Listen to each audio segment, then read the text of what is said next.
Recording in progress.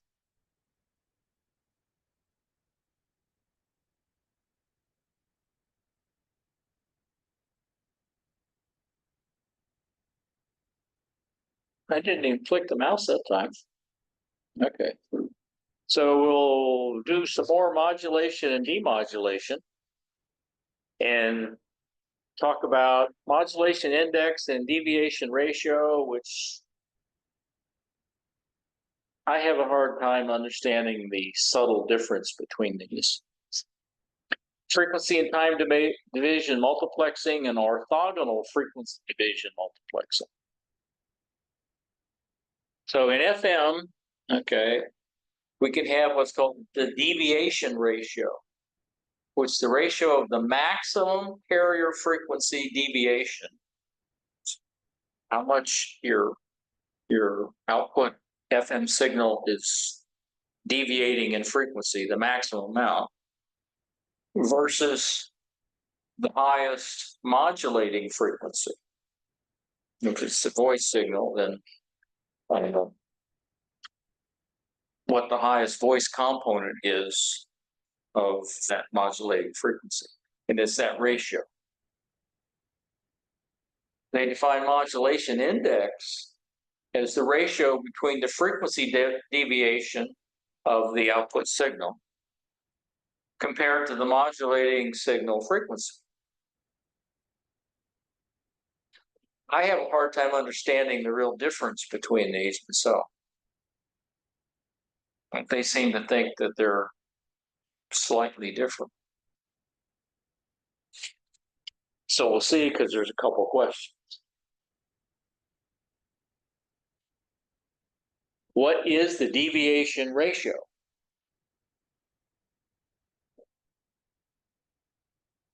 That's the maximum bias. Yeah. Deviates. Modulated frequency.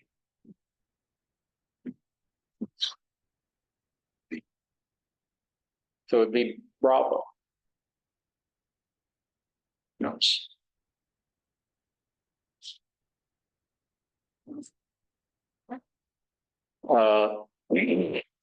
So this is just an example of where you had a maximum deviation of 5 kilohertz, and the modulation frequency is 3 kilohertz. So you just do that division, if you remember the formula, and it comes out 1.67 as the ratio. So what is the deviation ratio of an FM phone signal having a maximum frequency swing of plus or minus 5 kilohertz when the maximum modulation frequency is 3 kilohertz?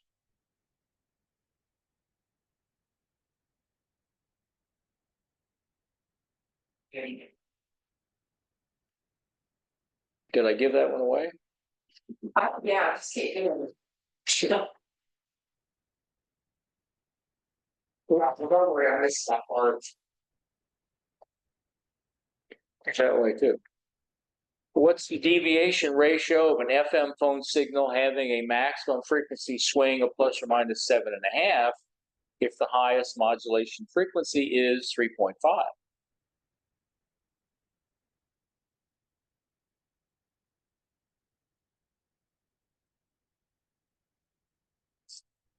Same formula.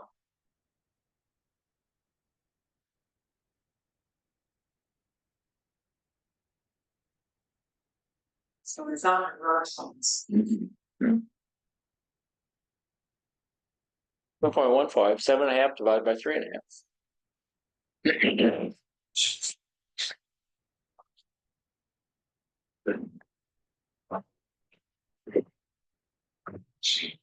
E8B.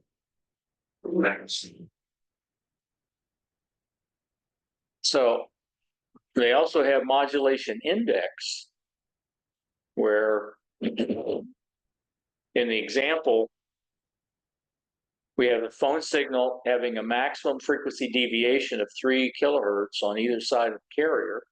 But it's kind of like the other one, it's plus or minus 3 kilohertz. And the modulating frequency is 1,000 hertz. So it's 3,000 divided by 1,000 or 3. I just don't have a good feeling for why these are really different, but there's something different. You definitely have to know the definition for the first one because that was an exam question. And in both cases, you divide. So, what's the modulation index of an FM signal?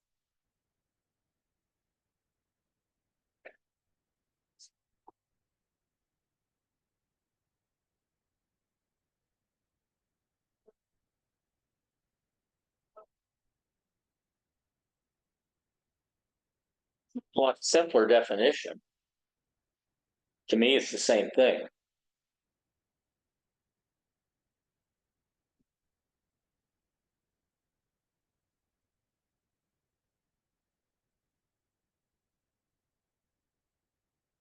I guess the only difference is in the deviation ratio, they talk about the maximum deviation. And here they don't say it's maximum, they don't say what it is. Is that average? I think it's each ratio for the site is not based on design of FM trend, max deviation, frequency based on the max line rates. There's modulation index is changing all over the place. We look and talking on that. At any given point in time, the modulation index is changing because your average of your voice is down or the frequency change inside the point. You know, really not talking we're sort of small. Yeah. Again, outside my demodulation index we need see what I'm that's not important. Yeah. Fortunately, in both cases, you divide them. They give you two numbers, you divide them. Yeah. Yes.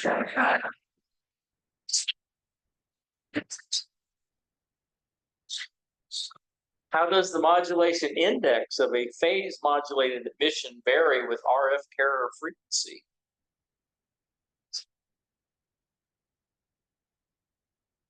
It's a trick question.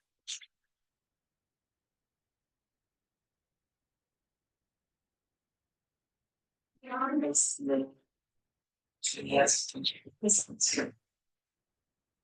talking about the deviation. You don't care what the frequency is. You're talking about deviations.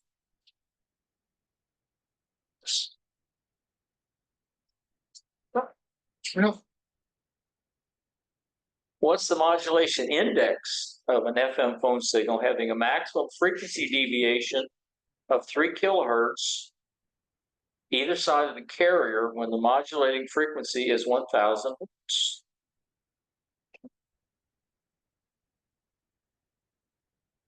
What's the modulation index when you have deviation of 6 kilohertz and the highest modulating frequency is 2 kilohertz? See, I told you didn't need your calculator. Okay.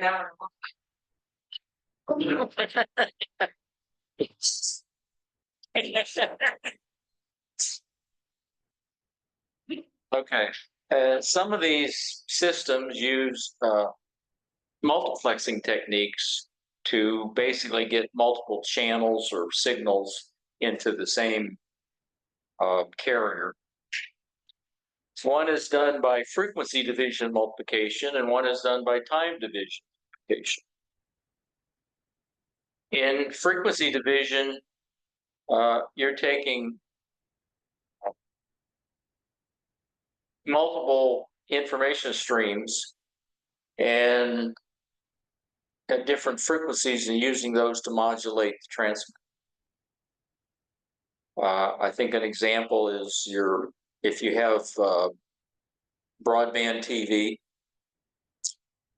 that's frequency division modulated. Every channel on there is a different frequency on the cable. So channel 2 up to channel whatever, and they're all at separate frequencies, all modulated on the same carrier.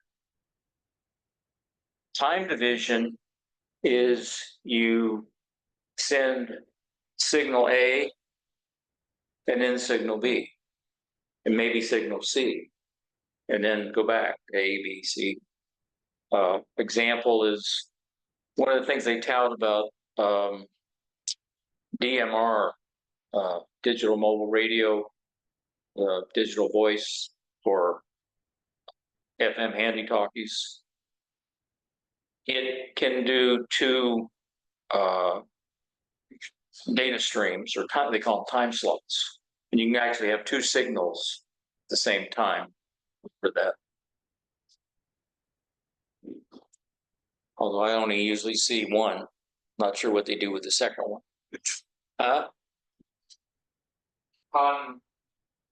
Like these C4 they have source. You're in standard digital. Your voice on times channel, and then your digital data call sign, GPS locations on a site. You need higher quality voice to, they call it voice wide. Well, it's still digital ones and zeros, but it drops the data portion of it. Oh, okay. You have more. Gives the whole bandwidth instead of half that. I guess that's yeah. Yeah, I think it is. So for frequency, we basically divide the whole bandwidth up into these frequency bands, each one with a separate signal. So your internet coming to your house on cable or fiber is pretty much done that way.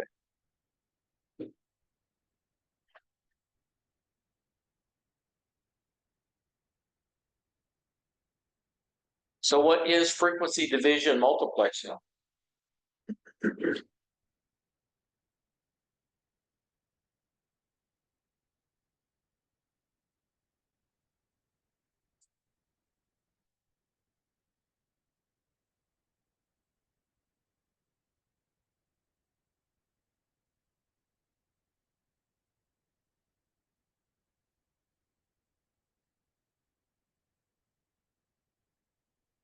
Can you get rid of something?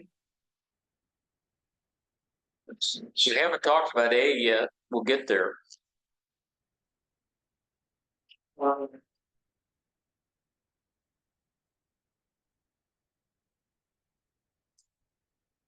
Okay, the other one is time division, where we just slice the thing up in time slots.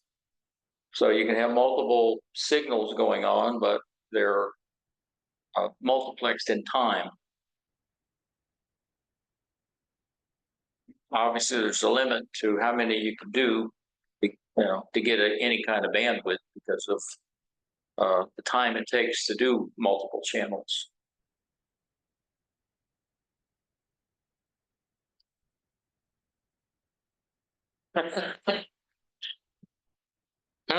How'd you guess that? Big number, little. Okay, then they throw in orthogonal frequency division multiplexing, where it's kind of like you're back to the I and Q. So they're going to take your two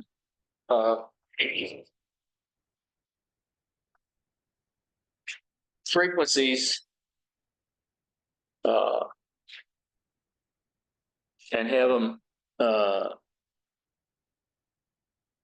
shifted 90 degrees, so you can modulate and have two phases on the modulation.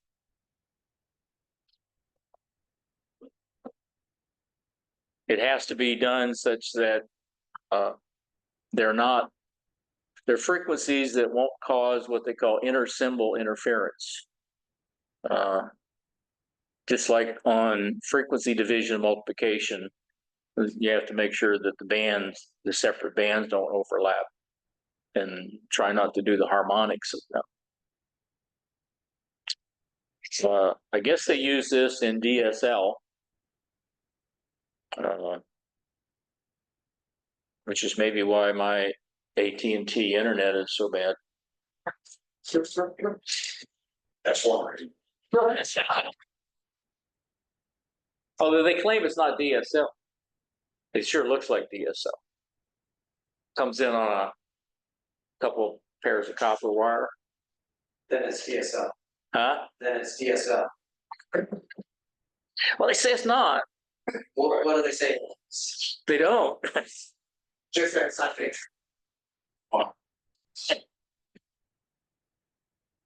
Sure. Yeah, well, it's definitely not five. Okay. It's like 5 miles away from. No, I have fiber down at the corner. And that's as far as it goes. It's not like, right. That last mile. Okay. Orthogonal frequency division multiplexing is a technique used for which type of amateur communications?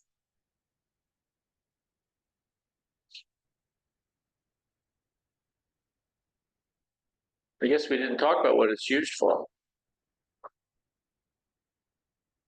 So It's too fancy for voice communication, so. It ain't used for EME, I'll tell you that. Or maybe, right? well, obviously they contradicted themselves with delta because it says it's not used. They want to know what it's used for. And I don't know that it's used for Earth, or moon bounce. And I don't think it would help you with low power. So I guess it's alpha. Well, the nice thing is, at extremely low power context, right? Answer, but in digital modes, the nice thing is you can usually get your signal under because the computer. Because the bandwidth. So where analog signal is digital signal actually the right thing, but it's either there or it's not. It's fine. It's cool. Except for FDA. Well, the thing is, Because it's got so much error correction and the COSTA symbols and all that stuff, it can get below the noise level.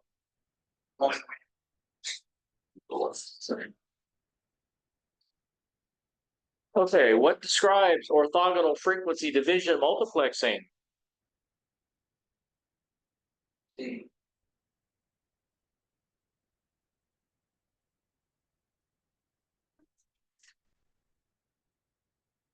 I would go with D.